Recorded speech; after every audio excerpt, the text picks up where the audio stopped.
ಹರೇ ರಾಮ.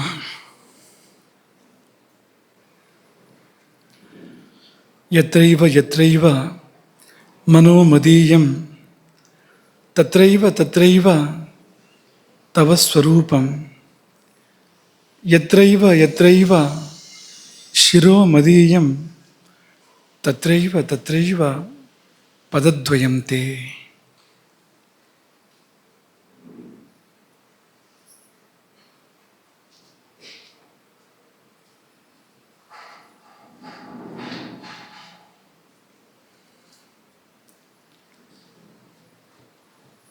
ಅನ್ನಪೂರ್ಣೆ ಸದಾ ಪೂರ್ಣೆ ಶಂಕರ ಪ್ರಾಣವಲ್ಲಭೆ ಜ್ಞಾನ ವೈರಾಗ್ಯ ಸಿದ್ಧ್ಯರ್ಥಂ ಭಿಕ್ಷಾಂ ದೇಹಿ ಚ ಪಾರ್ವತಿ.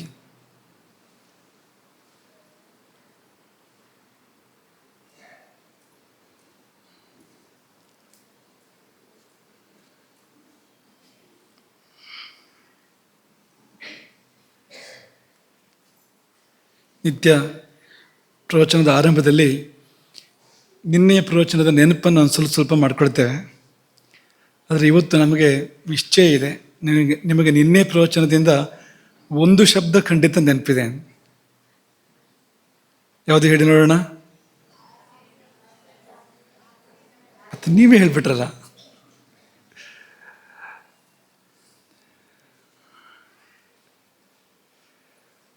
ಮನೆಯಿಂದ ಕರೆ ಬಂದರೆ ಪ್ರವಚನ ಕೇಳ್ತಾ ಇದೆಯಾ ಅಂತ ಕೇಳಿದರೆ ಹೌದು ಹೌದು ಆಸೀನ ಪ್ರಚಲಾಯಿತ ಮೂಲಕ ಕೇಳ್ತಾ ಇದ್ದೇನೆ ಅಂತ ಹೇಳ್ತೀರಾ? ಏನು ಹೇಗೆ ಓದ್ತಾ ಇದೆಯಾ ಕೇಳಿದ್ರೆ ಓದ್ತಾ ಇದ್ದೀನಿ, ಆಸೀನ ಪ್ರಚಲಾಯಿತ ಮಧ್ಯೆ ಮಧ್ಯೆ ಸ್ವಲ್ಪ ಓದ್ತಾ ಇದ್ದೀನಿ ಅಂತ ಹೇಳ್ತೀರಾ? ಅವ್ರಿಗೇನು ಗೊತ್ತಾಗೋದಿಲ್ಲ. ಈ ಪ್ರವಚನ ಕೇಳದೇ ಇದ್ದರೆ ಅವ್ರಿಗೆ ಹೇಗೂ ಗೊತ್ತಾಗೋದಿಲ್ಲ. ಅದೇನು ಅಶ್ವಮೇಧ ಯಜ್ಞದ ಹಾಗೆ ಮತ್ತೊಂದು ಆಸೀನ ಪ್ರಚಲಾಯಿತಮ್ಮನ್ನು ಯಾವುದೋ ಒಂದು ಯೋಗ ವಿಧಾನ ಅಂತಲೂ ಅಂದ್ಕೊಳ್ಬೋದು, ಯಾಗ ವಿಧಾನ ಅಂತಲೂ ಅಂದ್ಕೊಳ್ಬೋದು. ಆದರೆ ಅದರ ಅರ್ಥ ಏನು? ತೂಕಡಿಕೆ ಅಂತ ಅರ್ಥ. ಗಂಭೀರವಾದ ಶಬ್ದ. ದೇವಾನಾಂ ಪ್ರಿಯ ಅಂತ ಹೇಳಿದ ಹಾಗೆ ಏನು ಗೊತ್ತೇ ಆಗೋದಿಲ್ಲ. ದೇವತೆಗಳಿಗೆ ಪ್ರೀತಿ ಪಾತ್ರನಾದವನು ಅಂತ ಅನ್ಸುತ್ತೆ ಮೇಲ್ನೋಟಕ್ಕೆ. ಅದು ನಿಜವಾಗಿ ದೇವಾನಾಂ ಪ್ರಿಯ ಇತಿ ಮೂರ್ಖೇ. ಮೂರ್ಖನಿಗೆ ದೇವಾನಾಂ ಪ್ರಿಯ ಅಂತ ಕರೀತಾರೆ. ಯಾಕೆಂದರೆ ಅದರ ಅರ್ಥ ಹೇಗೆ ಅಂದರೆ ದೇವರಿಗೇ ಪ್ರೀತಿ ಅಂತ. ದೇವತೆಗಳ ಪ್ರೀತಿ ಪಾತ್ರ ಹಾಗಲ್ಲ, ಅದು ದೇವರಿಗೇ ಪ್ರೀತಿ ಅಂತ, ಮನುಷ್ಯರು ಯಾರಿಗೂ ಅಲ್ಲ ಅಂತ. ಹಾಗೆ ಅನೇಕ ಶಬ್ದಗಳಿದೆ. ಅದರ ಹಾಗೆ ಈ ಆಸೀನ ಪ್ರಚಲಾಯಿತಂ ಅನ್ನೋದು ಕೂಡ ತಿಲಕಾಷ್ಟ ಮಹೇಶ ಬಂಧನದ ಹಾಗೆ ಶಬ್ದ ತುಂಬ ವಿಶೇಷವಾಗಿ ಕೇಳ್ತದೆ. ಅದರ ಅರ್ಥ ಮಾತ್ರ ತೂಕಡಿಕೆ ಅಂತ, ಕೂತಲ್ಲೇ ತೂಗಾಡೋದು ಅಂತ ಅರ್ಥ ಅದಕ್ಕೆ. ಅದರಲ್ಲಿ ವಾತಕೋಪವೂ ಇಲ್ಲ, ಶ್ಲೇಷ್ಮ ಕೋಪವೂ ಇಲ್ಲ, ಕಫಕೋಪವೂ ಇಲ್ಲ. ಆದರೆ ಒಂದು ಸೂಚನೆ ಇದೆ. ಸೂಚನೆ ಏನು? ನಿದ್ದೆ ಸರಿಯಾಗಿಲ್ಲ, ಸರಿಯಾಗಿ ಆಗ್ತಾ ಇಲ್ಲ ನಿದ್ದೆ. ನಿದ್ದೆ ಸರಿಯಾಗಿ ಆದರೆ ಅದರ ಫಲ ಅತಂದ್ರಿತ, ತೂಕಡಿಕೆ ಬರೋದೇ ಇಲ್ಲ. ತೂಕಡಿಕೆ ಬಂತು ಅಂತಾದರೆ ಅದಕ್ಕೆ ಒಂದೇ ಅರ್ಥ, ನಿದ್ದೆ ಸರಿಯಾಗಿಲ್ಲ. ಮಲಗಿದ್ನಲ್ಲ 6 ತಾಸು 8 ತಾಸು ಅಂದರೆ ಎಷ್ಟೋ ಬಾರಿ ಮಲಗಿರ್ತೇವೆ, ನಿದ್ದೆ ಬಂದಿರೋದಿಲ್ಲ. ಇದು ಬಂದಿತ್ತು ನಿದ್ದೆ ಅಂದರೆ ಬಂದಿತ್ತು, ಆದರೆ ಎಷ್ಟು ಆಳಕ್ಕೆ ಬಂದಿತ್ತು ಅದು ಗೊತ್ತಿರೋದಿಲ್ಲ ನಮಗೆ. ಎಷ್ಟು ವಿಶ್ರಾಂತಿ ಸಿಕ್ಕಿತ್ತು ಕಲ್ಪನೆ ಇರೋದಿಲ್ಲ. ಆಗ ಆ ಕೊರತೆ ನೀಗೋದಕ್ಕೆ ಈ ತೊಂದರೆ, ಆ ನಿದ್ರೆ ತೊಂದರೆ ಬರ್ತದೆ. ಅದು ನಮ್ಮನ್ನು ತೂಗಾಡಿಸ್ತದೆ. ಈ ಕಡೆಗೆ ನಿದ್ದೆನೂ ಅಲ್ಲ, ಆ ಕಡೆಗೆ ಎಚ್ಚರನೂ ಅಲ್ಲ, ಅಂಥದ್ದೊಂದು ಸ್ಥಿತಿ. ನಿದ್ದೆಯ ಪೂರ್ಣ ವಿಶ್ರಾಂತಿ ಸಿಗ್ತದೆ ಅಂದರೆ ಇಲ್ಲ. ಹೋಗಲಿ, ಎಚ್ಚರದ ಪೂರ್ತಿ ಅರ್ಥ ಆಗ್ತದೆ ನಡೀತಾ ಇರೋದು ಅಂದರೆ ಅದು ಕೂಡ ಇಲ್ಲ. ಎರಡರ ಮಧ್ಯೆ ಅನ್ನೋ ಹಾಗೆ ಆಗ್ಬಿಡ್ತದೆ. ಇತೋ ಭ್ರಷ್ಟ ತಥೋ ಭ್ರಷ್ಟ ಎನ್ನುವ ಹಾಗಿದೆ ನೋಡಿ ಆ ತೂಕಡಿಕೆ ಅಂತ.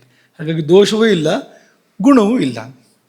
ದೋಷ ಇಲ್ಲವೇ ಇಲ್ಲ ಅಂತ ಹೇಳೋ ಹಾಗಿಲ್ಲ, ತಮೋ ಗುಣ ಆಡ್ತಾ ಇದೆ ಅಂತ ಅರ್ಥ ಅದಕ್ಕೆ ತೂಕಡಿಕೆ ಬರ್ತಾ ಇದೆ ಅಂದರೆ. ಹಾಗಾಗಿ ಅದನ್ನು ಗಮನಿಸ್ಕೊಳ್ಬೇಕು. ಇನ್ನೊಂದು ಪ್ರಶ್ನೆ, ಈ ದೇವತೆಗಳ ಪೈಕಿಯಲ್ಲಿ ತನ್ನ ಶರೀರಾವಯವದಲ್ಲಿ ಅಗ್ನಿಯುಳ್ಳ ದೇವತೆ ಯಾರು ಹೇಳ್ತೀರಾ? ತನ್ನ ಶರೀರದ ಒಂದು ಅವಯವದಲ್ಲಿ ಅಗ್ನಿಯನ್ನು ಹೊಂದಿದ್ದಾನೆ ಅಂಥ ದೇವತೆ ಯಾರು ದೇವತೆಗಳ ಪೈಕಿಯಲ್ಲಿ? ಅಥವಾ ಹೊಂದಿದ್ದಾನೆ ಯಾರು ಅಂತ ಗೊತ್ತಾಗತ್ತಾ? ಒಂದೊಂದೇ ದೇವರು ನೆನಪು ಮಾಡ್ಕೊಳ್ಳಿ. ಅಂಗದಲ್ಲಿ ಅಗ್ನಿ ಇದೆ, ಒಂದು ಅಂಗದಲ್ಲಿ ಅಗ್ನಿ ಇದೆ. ಯೋಚನೆ ಮಾಡಿ, ಹೇಳು. ಶಿವ. ಎಲ್ಲಿ? ಎರಡೂ ಹೌದು. ಕಣ್ಣಿನಲ್ಲಿ ಅಗ್ನಿ ಇದೆ, ಸೋಮನೇತ್ರ, ಸೂರ್ಯನೇತ್ರ ಮತ್ತು ಅಗ್ನಿ ನೇತ್ರ, ನೇತ್ರತ್ರಯ ವಿಭೂಷಿತ ಶಿವ. ಎಡಗಣ್ಣು ವಾಮನೇತ್ರ, ಸೋಮನೇತ್ರ, ದಕ್ಷನೇತ್ರ, ಸೂರ್ಯನೇತ್ರ. ಇನ್ನು ತೃತೀಯ ನೇತ್ರ ಲಲಾಟ ನೇತ್ರ ಅಥವಾ ಫಾಲನೇತ್ರ, ಅದ್ಯಾವುದದು? ಒಂದು ಅವಯವದಲ್ಲಿ ಅಗ್ನಿ ಇದೆ ನೋಡಿ, ಅಗ್ನಿಯುಳ್ಳ ದೇವ ಅಂತ. ಅಲ್ಲಿ ಮಾತ್ರ ಅಲ್ಲ, ಹಣೆಯಲ್ಲಿ ಮಾತ್ರ ಅಲ್ಲ, ನಟರಾಜನ ಭಂಗಿಗಳನ್ನು ಗಮನಿಸಬೇಕು. ಅಲ್ಲಿ ಕೈಯಲ್ಲಿ ಅಗ್ನಿ ಇರ್ತದೆ ಅಂತ, ಕೈಯಲ್ಲಿ ಕೂಡ ಅಗ್ನಿ ಇದೆ ಅಂತ. ಹೀಗೆ ಬೇರೆ ದೇವತೆಗಳಿಲ್ಲ.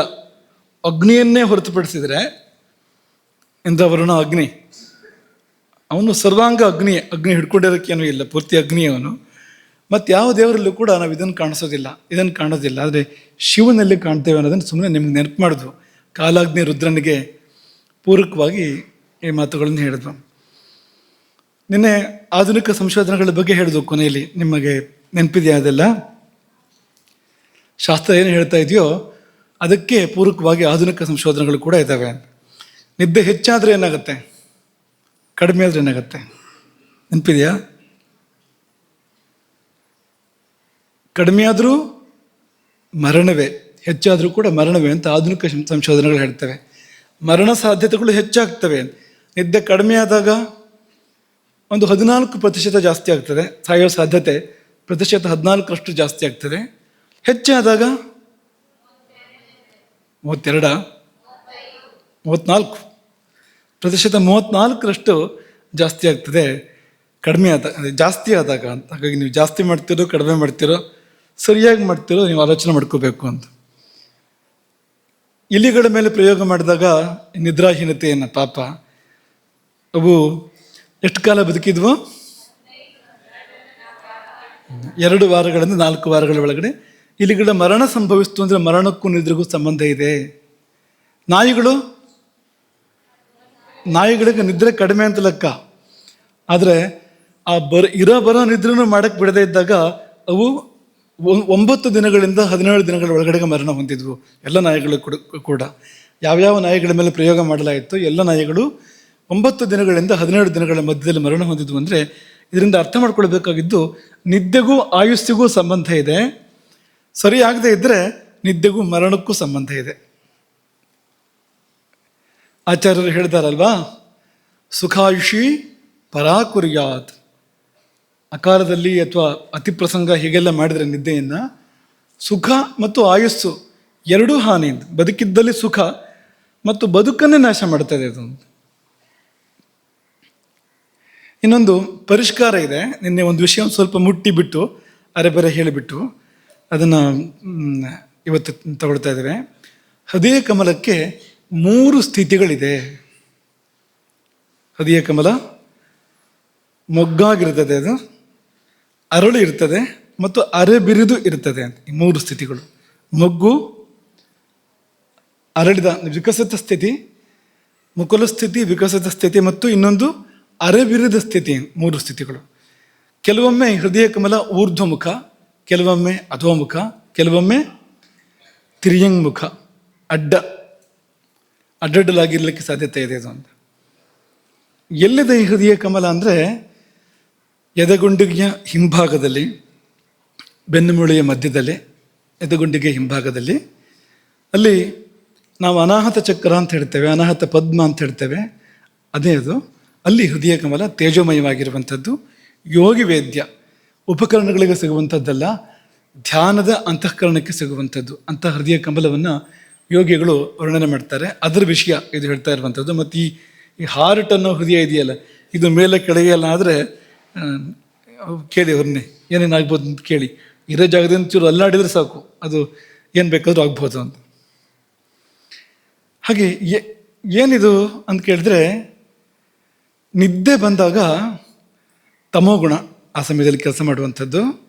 ಹೃದಯಂ ಚೇತನಾಸ್ಥಾನ ಮುಕ್ತಂ ಸುಶ್ರುತ ದೇಹಿನಾಂ ತಮೋಭಿಭೂತೆ ತಸ್ಮಿಂಸ್ತು ನಿದ್ರಾ ವೇಷಿತಿ ದೇಹಿನಾಂ. ಇದು ಸುಶ್ರುತ ಸಂಹಿತೆ.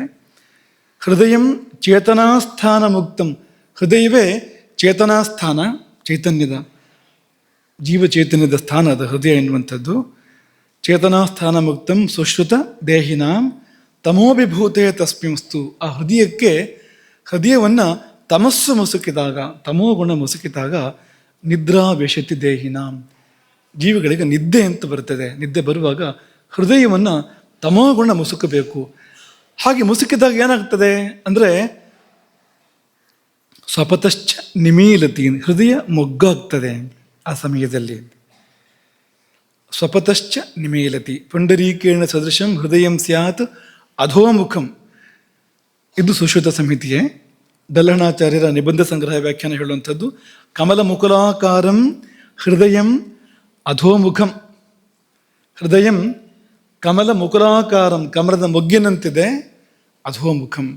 ಇದು ನಿದ್ರಾಸ್ಥಿತಿ, ಯಾಕೆಂದರೆ ತಮೋಗುಣ, ಹಾಗಾಗಿ ಮುದುಡಿದೆ ಅದು.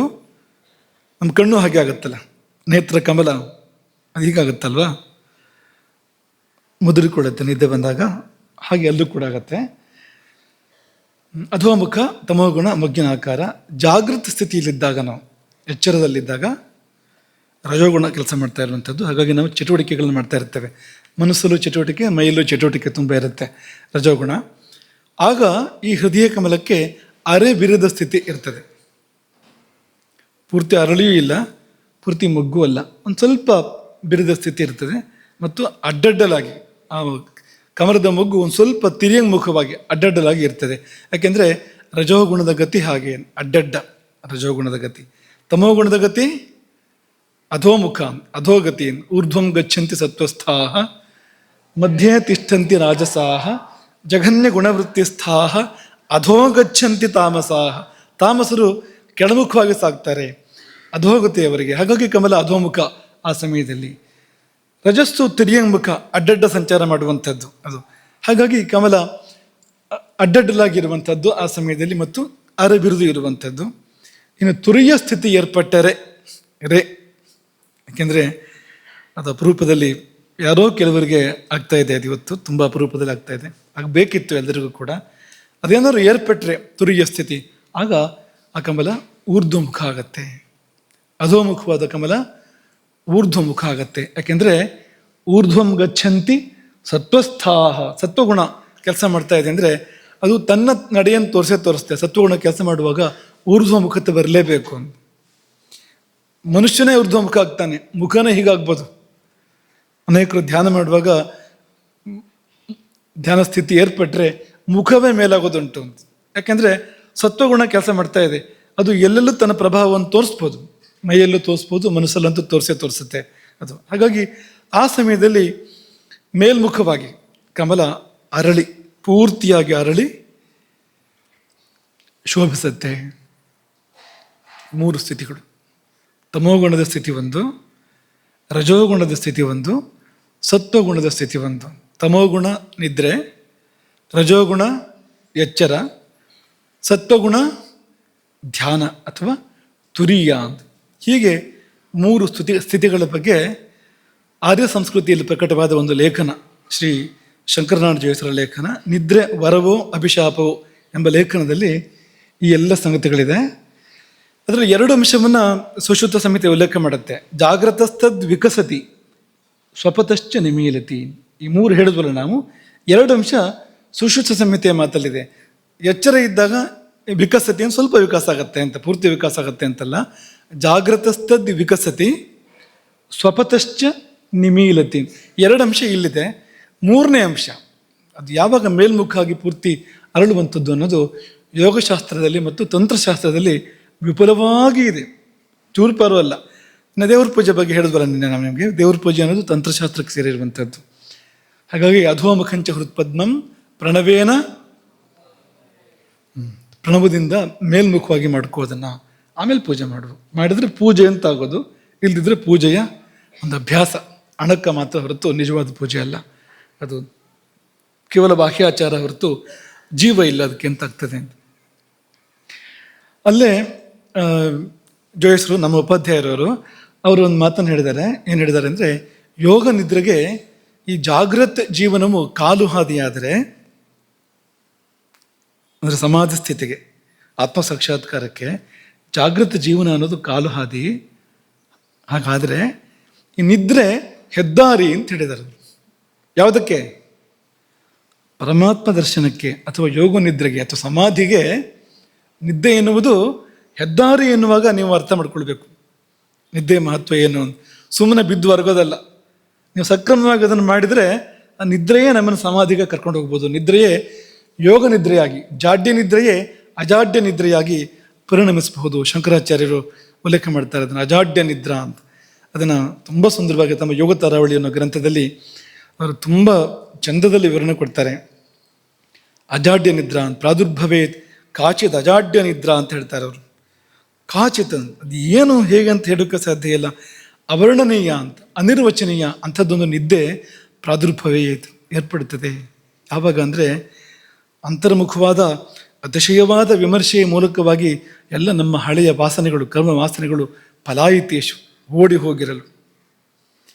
ಪ್ರತ್ಯೇಕ ವಿಮರ್ಶಾತಿಶಯೇನ ಪುಂಸಾಂ ಪ್ರಾಚೀನ ಗಂಧೇಶು ಫಲಾಯಿತೇಶು. ಅಂತರ್ಮುಖವಾದ ಗತಿ ಅತಿಶಯವಾಗಿ ಏರ್ಪಟ್ಟು ನಮ್ಮ ಪ್ರಾಚೀನ ಗಂಧಗಳು, ಹಳೆಯ ವಾಸನೆಗಳೆಲ್ಲ ಓಡಿದಾಗ ಪ್ರಪಂಚ ಚಿಂತಾಂ ಪರಿವರ್ಜಯಂತಿ, ಪ್ರಪಂಚದ ಚಿಂತೆಯನ್ನೇ ಪರಿಹರಿಸಿ ಒಂದು ನಿದ್ದೆ ನಮ್ಮಲ್ಲಿ ಏರ್ಪಡುತ್ತದೆ. ಅದಕ್ಕೆ ಹೆಸರೇ ಅಜಾಡ್ಯ ನಿದ್ರೆ ಅಥವಾ ಯೋಗ ನಿದ್ರೆ ಅಂತ. ಅಯೋಗ ನಿದ್ರೆಗೆ ಈ ನಿದ್ರೆ ದಾರಿ, ಪೀಠಿಕೆ, ವೇದಿಕೆ ಆಗ್ಬೋದು. ಯಾವಾಗ ಅಂದರೆ ಸಕ್ರಮವಾಗಿ ಮಾಡಿದಾಗ, ಧ್ಯಾನದ ಮೂಲಕ ನಿದ್ದೆಗೆ ಹೋಗಬೇಕು ಅಥವಾ ನಿದ್ದೆಯನ್ನು ಮಾಡುವ ಸಮಯದಲ್ಲಿ ಮಾಡುವಂತೆ ಮಾಡಬೇಕು. ಹಾಗೆ ಮಾಡಿದಾಗ ಈ ನಿದ್ದೆ ಧಾತು ಸಾಮ್ಯವನ್ನು ಕೊಡುತ್ತೆ. ಅಂದರೆ ಅದನ್ನೇ ಕೊಡುತ್ತೆ ಅಂತ ಅರ್ಥ. ಧಾತು ಸಾಮ್ಯವನ್ನು ಕೊಡುತ್ತೆ ಅಂದರೆ ಸಮಾಧಿಯನ್ನೇ ಕೊಡುತ್ತೆ ಅಂತಲೇ ಅರ್ಥ ಅದಕ್ಕೆ ಅಂತ. ಆಯುರ್ವೇದ ಪ್ರತಿಜ್ಞೆ ಮಾಡೋದು ಕೂಡ ಹಾಗೆ ಅಂತ. ಈ ಶಾಸ್ತ್ರಕ್ಕೆ ಪ್ರಯೋಜನ ಏನು ಅಂತ ಪ್ರಶ್ನೆ ಮಾಡಿ ಆ ಪ್ರಯೋಜನ ಹೇಳುವಂಥದ್ದು ಧಾತು ಸಾಮ್ಯಂ. ಅದೇ ಈ ಶಾಸ್ತ್ರದ ಪ್ರಯೋಜನ. ಈ ಸಪ್ತಧಾತುಗಳಲ್ಲಿ ಅಥವಾ ತ್ರಿಧಾತುಗಳು ಇವುಗಳಲ್ಲಿ ಸಾಮ್ಯವನ್ನು ಏರ್ಪಡಿಸಿಕೊಡುವಂಥದ್ದು. ವೈಷಮ್ಯಮೇ ರೋಗ, ಧಾತು ಸಾಮ್ಯಂ ಅರೋಗತ, ಅದೇ ಆರೋಗ್ಯ ಎಂಬುದಾಗಿ ಈ ಶಾಸ್ತ್ರದ ಪ್ರಯೋಜನವನ್ನೇ ಅದನ್ನಾಗಿ ಹೇಳಿದೆ. ಅದನ್ನೇ ಮಾಡಿಕೊಡುತ್ತೆ ನಿದ್ರೆ. ಸರಿಯಾಗಿ ಮಾಡಿದರೆ ಈ ನಿದ್ದೆ ಒಂದೇ ಅದನ್ನು ಮಾಡಿಕೊಡುತ್ತೆ, ಧಾತು ಸಾಮ್ಯವನ್ನು. ನಿದ್ದೆ ಒಂದೇ ಮಾಡಿದರೆ ಸಾಕಲ್ಲ, ಹಾಗಾದರೆ ಬೇರೆ ಏನು ಬೇಕಾದ್ರೂ ಬೇರೆ ಸಮಯದಲ್ಲಿ ಮಾಡ್ಕೋಬೋದಲ್ಲ ಅಂತಂದರೆ, ನೀವು ಬೇರೆ ಸಮಯದಲ್ಲಿ ಏನು ಬೇಕಾದ್ರೂ ಬೇರೆ ಸಮಯದಲ್ಲಿ ಏನು ಬೇಕಾದ್ರೂ ಮಾಡಿದರೆ ನಿದ್ದೆ ಸರಿಯಾಗಿ ಬರೋಕ್ಕೆ ಸಾಧ್ಯ ಇಲ್ಲ ಅಂತ ನಮಗೆ ಅದನ್ನೇ ಕೇಳಬೇಕು ಅಂತಿದ್ವು. ಉದಾಹರಣೆಗೆ ಆಹಾರದಿಂದ ನಿದ್ರೆಗೆ ಅನುಕೂಲ ಹೇಗೆ ಹೇಳ್ತೀರಾ? ಪಾಠ ಆಗಿದೆ ನಿಮಗೆ, ಪ್ರವಚನ ಆಗಿದೆ. ಆಹಾರ ನಿದ್ದೆಗೆ ಸಹಾಯ ಮಾಡುತ್ತೆ. ಒಂದು ಉದಾಹರಣೆ ಕೊಡಿ. ನಿನ್ನೆ ನಾವು ಹೇಳಿದ್ದನ್ನು ಹೇಳಿ ನೋಡೋಣ.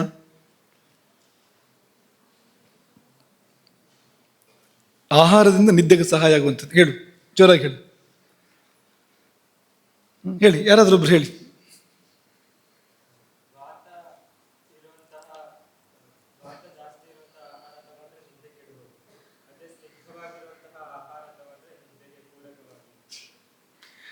ಸರಿ ಇದೆ. ಅಂದರೆ ವಾತಪ್ರಧಾನವಾದ ಆಹಾರವನ್ನು ಜಾಸ್ತಿ ತಗೊಳ್ಳೋದೇ ಇರೋದು ಅಂತ. ಅಂದರೆ ವಾತಪ್ರಧಾನ ಆಹಾರವನ್ನು ಬಿಡಬೇಕು ಅಂತ ಹೇಳೋಕ್ಕಾಗೋದಿಲ್ಲ. ಯಾಕೆಂದರೆ ಅದು ಬೇಕಲ್ವಾ, ಶರೀರಕ್ಕೆ ವಾತವೂ ಬೇಕು. ಅದಿದ್ದರೆ ನಾವು ಚಟುವಟಿಕೆ ಮಾಡೋಕ್ಕೆ ಸಾಧ್ಯ ಇಲ್ಲ. ಈ ಕ್ರಿಯೆ ಅನ್ನೋದೇ ವಾತದಿಂದ ಅಂತ. ಆದರೆ ಅದನ್ನೇ ಜಾಸ್ತಿ ಬಳಸ್ತಾ ಹೋದರೆ ನಿದ್ದೆ ಕಡಿಮೆ ಆಗುತ್ತೆ. ಹಾಗೆ ಸ್ನಿಗ್ಧವಾದ ಅಂದರೆ ಜಿಡ್ಡುಳ್ಳ ಆಹಾರವನ್ನು ಜಾಸ್ತಿ ಬಳಸಿದರೆ ಅಥವಾ ಮಧುರವಾದ ಆಹಾರವನ್ನು ಜಾಸ್ತಿ ಬಳಸಿದರೆ ನಿದ್ದೆ ಚೆನ್ನಾಗಿ ಬರುತ್ತೆ. ಅದರಿಂದ ಜಾಸ್ತಿ ಅಂದರೆ ಅದಕ್ಕೊಂದು ಇತಿಮಿತಿ ಇದೆ ಅದಕ್ಕೆ, ಅದನ್ನು ಬಿಟ್ಟೆಲ್ಲ ಅಲ್ಲ. ಆಮೇಲೆ ಇನ್ನೊಂದು ಹೇಳಿದ್ದು, ಸಾಯಂಕಾಲದ ಆಹಾರದ ಬಗ್ಗೆ ಹೇಳಿದ್ದು ನೆನಪಿದೆಯಾ ನಿಮಗೆ? ಸಂಜೆ ಆಹಾರವನ್ನು ಸಾವಕಾಶಸ್ತು ಯೋಭುಂಕ್ತೆ, ಸ್ವಲ್ಪ ಜಾಗ ಇಟ್ಟು ಮಾಡಬೇಕು ಅಂತ. ಸಾಯಂಕಾಲದ ಆಹಾರವನ್ನು ಒಂದು ಸ್ವಲ್ಪ ಹೊಟ್ಟೆ ಜಾಗ ಇಟ್ಟು ಕಿಂಚಿದೂನಂ ಸ್ವಲ್ಪ ಕಡಿಮೆ ಊಟ ಮಾಡಬೇಕು. ಅದು ಕೂಡ ಹೌದು. ಊಟ ಮಾಡಿ ಕಫಕಾಲದಲ್ಲೇ ಮಲಗಬೇಕು. 1-1.5 ಗಂಟೆ ಒಳಗೆ ಮಲಗಬೇಕು ಊಟ ಮಾಡಿ. ಇಷ್ಟು ಮಾಡಿದಾಗ ನಿದ್ದೆಗೆ ಸಹಾಯ ಮಾಡುತ್ತೆ. ಅಂದರೆ ಯಾಕೆ ಹೇಳಿದ್ವು ಅಂದರೆ, ಕೂತ್ಕೋ, ನಿದ್ದೆ ಒಂದನ್ನು ಸರಿ ಮಾಡಿದರೆ ಸಾಕು ಅನ್ನೋದು ಹೌದಾದರೂ ಆ ನಿದ್ದೆ ಒಂದನ್ನು ಸರಿ ಮಾಡಬೇಕು ಅಂದರೆ ಉಳಿದಿದ್ದೆಲ್ಲ ಸರಿ ಇರಬೇಕಾಗಿದೆ, ಅನಿವಾರ್ಯ ಅಂತ. ಆಹಾರ ಸರಿ ಇರಬೇಕು, ವಿಹಾರ ಸರಿ ಇರಬೇಕು, ಇಲ್ಲದಿದ್ದರೆ ನಿದ್ದೆ ಸರಿ ಇರೋದಿಲ್ಲ ಅಂತ. ಆಯುರ್ವೇದವೆಂಬ ಈ ತಂತ್ರದ ಶಾಸ್ತ್ರದ ಪ್ರಯೋಜನ ಏನು ಅಂದರೆ ಧಾತು ಸಾಮ್ಯ. ಆ ಧಾತು ಸಾಮ್ಯ ಬೇರೆಯಲ್ಲ, ನಿರ್ವಿಕಲ್ಪ ಸಮಾಧಿ ಬೇರೆಯಲ್ಲ, ಆತ್ಮದರ್ಶನ ಬೇರೆಯಲ್ಲ. ಯೋಗದ ನಿರ್ವಿಕಲ್ಪ ಸಮಾಧಿ ಅಥವಾ ವೇದಾಂತದ ಅದ್ವೈತ ಆತ್ಮಸಾಕ್ಷಾತ್ಕಾರ, ಆಯುರ್ವೇದದ ಧಾತು ಸಾಮ್ಯ ಎಲ್ಲ ಒಂದೇ ಅದು ಅಂತ. ಅಂದರೆ ಈ ಶಾಸ್ತ್ರಗಳೆಲ್ಲ ಒಂದೇ ಕಡೆಗೆ ಹೊರಟಿವೆ. ಬೇರೆ ಬೇರೆ ದಾರಿಗಳು ಅದ್ರ ಹೋಗಿ ತಲುಪುವ ಗುರಿ ಒಂದೇ. ಆಯುರ್ವೇದ ಅಂದರೆ ಬರೀ ಶರೀರಕ್ಕೆ ಸಂಬಂಧಪಟ್ಟಿದ್ದು, ಆರೋಗ್ಯಕ್ಕೆ ಸಂಬಂಧಪಟ್ಟಿದ್ದು. ಹೌದು, ಆರೋಗ್ಯಕ್ಕೆ ಸಂಬಂಧಪಟ್ಟಿದ್ದೆ. ಆದರೆ ಪೂರ್ಣಾರೋಗ್ಯ ಅಂದರೆ ಆತ್ಮದರ್ಶನ. ಪೂರ್ಣಾರೋಗ್ಯ ಏರ್ಪಟ್ಟ ಕೂಡಲೇ ಆತ್ಮದರ್ಶನ ಆಗ್ತದೆ. ಅಲ್ಲಿ ಅದೇ ಕ್ಷಣದಲ್ಲಿ ಆತ್ಮದರ್ಶನ ಆಗ್ತದೆ. ಪೂರ್ಣಾರೋಗ್ಯ ಏರ್ಪಡಬೇಕಾದ್ರೆ ಪೂರ್ಣ ಧಾತು ಸಾಮ್ಯ ಏರ್ಪಡಬೇಕು. ಧಾತು ಸಾಮ್ಯವೇ ಆರೋಗ್ಯ ಅಂತ. ಇದಿಷ್ಟು. ಇನ್ನು ಒಂದು ಸಂಗತಿಯನ್ನು ನಾವಿಲ್ಲಿ ಪ್ರಸ್ತಾಪ ಮಾಡಬೇಕು. ಈ ಪ್ರಕರಣವನ್ನು ಬಿಟ್ಟು ಮುಂದಕ್ಕೆ ಹೋಗುವಾಗ, ಅಥವಾ ಮುಂದಕ್ಕೂ ಸಂಬಂಧ ಇರುವಂಥದ್ದೇ ಅದು. ಹಸಿವು ನಿದ್ರೆ ಎರಡಕ್ಕೂ ಸಂಬಂಧಪಟ್ಟಂತೆ ಒಂದು ಸಂಗತಿ, ಅದು ಬೇರೆ ಬೇರೆ ವಿಷಯಕ್ಕೂ ಅನ್ವಯ ಆಗುತ್ತೆ. ಅದನ್ನೊಂದು ಪ್ರಸ್ತಾಪ ಮಾಡಬೇಕು. ಈ ವೇಗಗಳು ಅಂತಿದೆ ಕೆಲವು ಆಯುರ್ವೇದದ ಭಾಷೆ. ವೇಗಗಳು ಅಂತ, ಈ ವೇಗಗಳನ್ನು ಧಾರಣೆ ಮಾಡಬೇಕು ಅಂತ ಆಯುರ್ವೇದ, ಧಾರಣೆ ಮಾಡಬಾರ್ದು ಅಂತ ಆಯುರ್ವೇದ ಹೇಳುತ್ತೆ. ಮಾಡಬೇಕು ಅಂತಲೂ ಹೇಳುತ್ತೆ. ನೋಡೋಣ ಅದನ್ನು. ವೇಗಗಳನ್ನು ಧಾರಣೆ ಮಾಡಬಾರ್ದು. ವೇಗಗಳು ಅಂದರೆ ಏನು ಅಂದರೆ, ವೇಗಗಳು ಅಂದರೆ ಗತಿ, ಪ್ರವಾಹ, ತೀವ್ರತೆ, ಒತ್ತಡ ತಾನಾಗಿ ಏರ್ಪಡುವಂಥದ್ದು. ನಮ್ಮ ಶರೀರದಲ್ಲಿ ಸಹಜವಾಗಿ ಏರ್ಪಡುವಂಥದ್ದು. ನಾವೇನೋ ಮಾಡಿದ್ದಲ್ಲ, ತಾನಾಗಿ ಏರ್ಪಡುತ್ತದೆ. ಇದನ್ನು ಶರೀರ ಮಾಡ್ತಾ ಇರ್ತದೆ. ಇದನ್ನು ಯಾಕೆ ಮಾಡ್ತಾ ಇರ್ತದೆ ಅಂದರೆ, ಕೆಲವು ಸಾರಿ ಕಲ್ಮಶಗಳನ್ನು ಹೊರ ಹಾಕಲಿಕ್ಕೆ ನಮ್ಮಲ್ಲಿ ವೇಗಗಳು ಏರ್ಪಡುತ್ತವೆ. ಈಗ ಮಲಮೂತ್ರಗಳ ವಿಸರ್ಜನೆ ಇರ್ಬೋದು, ಅಥವಾ ಇಂಥದ್ದು ಇರ್ಬೋದು. ಶರೀರದ ಕಲ್ಮಶ ತನ್ನನ್ನು ತಾನು ಶುದ್ಧ ಮಾಡಿಕೊಡೋ ಸಲುವಾಗಿ ಶರೀರ ಕೆಲವು ವೇಗಗಳನ್ನು ಏರ್ಪಡಿಸುತ್ತೆ. ಅಥವಾ ಏರುಪೇರುಗಳನ್ನು ಸರಿಪಡಿಸೋದಕ್ಕೆ ವೇಗಗಳು ಏರ್ಪಡುತ್ತೆ. ಅಥವಾ ಬೇಕಾದದನ್ನು ಪಡ್ಕೊಳ್ಳೋದಕ್ಕೆ, ಶರೀರಕ್ಕೆ ಅಗತ್ಯ ಇರೋದನ್ನು ಪಡ್ಕೊಳ್ಳೋದಕ್ಕೆ ಅದಕ್ಕೋಸ್ಕರ ಕೂಡ ವೇಗಗಳು ಏರ್ಪಡ್ಬೋದು. ಈ ವೇಗಗಳು ಏರ್ಪಟ್ಟಾಗ ಸ್ಪಂದಿಸಬೇಕು. ಅದಕ್ಕೆ ಕೈ ಹಾಕಬಾರ್ದು, ಅಲ್ಲಿ ಅಂತ ತಡೆ ಒಡ್ಡಬಾರ್ದು. ತಡೆ ಒಡ್ಡಿದ್ರೆ ಅನಾಹುತಗಳಾಗ್ತವೆ ಅಂತ. ಹಾಗಾಗಿ ಮಾಡ್ತಾ ಇದ್ರಂತೂ ದೊಡ್ಡ ಅನರ್ಥಗಳು ಏನು ಬೇಕಾದ್ರೂ ಆಗ್ಬೋದು ಅಂತ ಹೇಳ್ತದೆ ಆಯುರ್ವೇದ. ಏನು ಬೇಕಾದ್ರೂ ಆಗ್ಬೋದು, ಯಾವ ತೊಂದರೆ ಬೇಕಾದ್ರೂ ಬರ್ಬೋದು. ಏನಪ್ಪ ಅಂದ್ರೆ, ಒಂದು ಸಣ್ಣ ಪಟ್ಟಿ ಇದೆ ಇಲ್ಲಿ, ಇನ್ನೂ ಇರ್ಬೋದು. ಇದು ಮುಖ್ಯವಾಗಿ ಒಂದು ಲಕ್ಷಣಪ್ರಾಯವಾಗಿ ಹೇಳ್ತಾ ಇರುವಂಥದ್ದು. ವೇಗಾನ್ ನ ಧಾರ್ಯೇತ್, ಇದನ್ನು ತಡಿಬೇಡಿ ಈ ವೇಗಗಳನ್ನು. ಯಾವುದು ಅಂದರೆ, ವಾತ ವಿಣ್ ಮೂತ್ರ ಕ್ಷವತೃಟ್ ಕ್ಷುಧಾಂ ನಿದ್ರಾ ಕಾಸ ಶ್ರಮಶ್ವಾಸ ಜೃಂಭಾಶ್ರು ಛರ್ದಿ ರೇತಸಾಮ್ ಅಂತ ಒಂದು ಪಟ್ಟಿ ಕೊಟ್ಟಿದೆ. ಎಲ್ಲವನ್ನೂ ನಾವು ಇಲ್ಲಿ ಉಲ್ಲೇಖ ಮಾಡ್ತಾ ವಿವರಣೆ ಕೊಡ್ತಾ ಹೋಗೋದಿಲ್ಲ ಸಂದರ್ಭ ಅಲ್ಲೇ. ಅದು ಕೆಲವೊಂದು ನಿಮಗೆ ಉದಾಹರಣೆ ಕೊಡೋದು. ಅದನ್ನು ಚರಕರು ಕೂಡ ಹೇಳಿದ್ದಾರೆ. ನ ವೇಗಾನ್ ಧಾರೆಯೇತ್ ಧೀಮಾನ್, ಅಷ್ಟೇ ವ್ಯತ್ಯಾಸ. ವೇಗಾನ್ ನ ಧಾರೆಯೇತ್ ಅಂತ ಅವ್ರು ಹೇಳ್ತಾರೆ, ನ ವೇಗಾನ್ ಧಾರೆಯೇತ್ ಅಂತ ಇವ್ರು ಹೇಳ್ತಾರೆ. ಅಂದರೆ ಅದೇ ಮಾತೇ ಇದು ಅಂತ. ಜಾತಾನ್, ಈ ವೇಗಗಳನ್ನು ಧಾರಣೆ ಮಾಡಬೇಡ. ಏನು ಅಂದರೆ, ಮೂತ್ರ ಪುರುಷಯೋ, ದ್ರವರೂಪದಲ್ಲಿಯೋ ಘನರೂಪದಲ್ಲಿಯೋ ಶರೀರ ಕಲ್ಮಶವನ್ನು ಹೊರಹಾಕಬೇಕು ಅಂತ ಸೂಚನೆ ಕೊಡುವಾಗ ತಡಿ ಅಂತ ನಾವು ಹೇಳಬಾರ್ದು ಅಂತ. ಒಳಗೆ ಉಳ್ಕೊಳ್ಬಾರ್ದು. ಅದು ಏನಾಗುತ್ತೆ ಉಳ್ಕೊಂಡ್ರೆ, ಒಳಗೆ ಉಳ್ಕೊಂಡು ಏನಾಗುತ್ತೆ ಅಂದ್ರೆ ಏನರ್ಥ, ಹೆಚ್ಚು ಕಾಲ ಇಟ್ಕೊಂಡ್ರೆ ಸೇರ್ಬೋದು ಪುನಃ ಶರೀರಕ್ಕೆ. ತುಂಬ ಕಾಲ ಇಟ್ಕೊಂಡ್ರೆ ಇದನ್ನು ಒಳಗಡೆಗೆ ವಾಪಸ್ ಸೇರ್ಬೋದು ಶರೀರಕ್ಕೆ. ಅಲ್ಲಿವರೆಗೂ ಇದರ ಅನಾಹುತಗಳಿದೆ ಅಂತ. ಹಾಗಾಗಿ ಇದನ್ನು ಮಾಡಬಾರ್ದು. ನರೇತಸೋ ನ ವಾತಸ್ಯ ನ ಛರ್ದ್ಯ ಕ್ಷವಥೋರ್ ನಚ ನೋದ್ಗಾರಸ್ಯ ನ ಜೃಂಭಾಯ ವೇಗಾನ್ ನ ವೇಗಾನ್ ಕ್ಷುತ್ ಪಿಪಾಸಯೋ ನ ಬಾಷ್ಪಸ್ಯ ನ ನಿದ್ರಾಯ ನಿಶ್ವಾಸಸ್ಯ ಶ್ರಮೇಣ ಚ ಅಂತೆಲ್ಲ ಪಟ್ಟಿ ಕೊಟ್ಟಿದ್ದಾರೆ.